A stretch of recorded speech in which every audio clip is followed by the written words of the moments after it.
بسم الله الرحمن الرحیم. حامدا و مسلیا و مسلما اما بعد. زما عزتمندو یو دغه وظیفه وه چې انسان یو څیز چېرته پرېږدي او په هغې باندې دغه قسمه وظیفه وکړي، نو هغه به انشاءالله د هر قسم مصیبت نه محفوظ وي، د غلا شوکې ډاکې وغیره نه به د ده د اعمال وغیره محفوظ وي. اوس بله داسې یو وظیفه درته ښیم، اکثر ته وردا ډیرو کسانو ته پیښه شوي یا پیښه شي، خو هغه ته بیا فلاس باندې هېڅ نه راځي چې څه وکړم.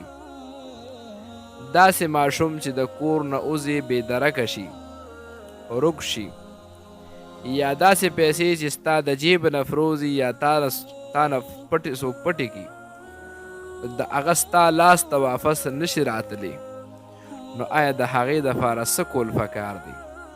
د هغې دپاره زه تاسو ته یو ډیره مختصره وظیفه او ډیر یو مجرب عمل درته ښیم چې دا عمل کم انسان وکړي، د هغه د هرک سوي څیز که ماشوم وغیره وي یا نور دنیایي اسباب وي یا پیسې وغیره وي، نو انشاءالله چې د ده د هرک سوي څیز به زر تر زره پیدا شي. د هغې دپاره وظیفه چې کوم دی دا 5000 کرت ویل دي، 5000 کرته به د دې ټکي ورد وکړي، الخالقو. الخالقو ورد به 5000 کرت وکړي، انشاءالله هغه رک شوی ماشوم یا ماشومه یا دنیایي نور اسباب یا پیسې وغیره چې درنه رکې شوي، نو انشاءالله زر تر زره به هغه رک شوي څیز ستا لاس ته واپس راشي. خو زما عزتمندو ښه په پوخ یقین سره چې دا وظیفه وکړي، نو انشاءالله رک شوي اشیا چې څومره دي هغه ستا لاس ته زر تر زه الله رب العالمین واپس راورسوي.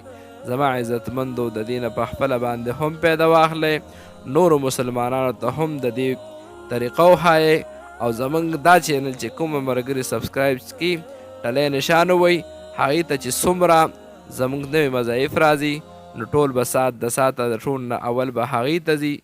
نورو ملګرو سره هم کوشش وکړئ هغې ته دا نیکه لار وښایئ او هغې ته دا قسمه وظایف وښایئ چې هغې د دې نه پیدا اوچته کړي.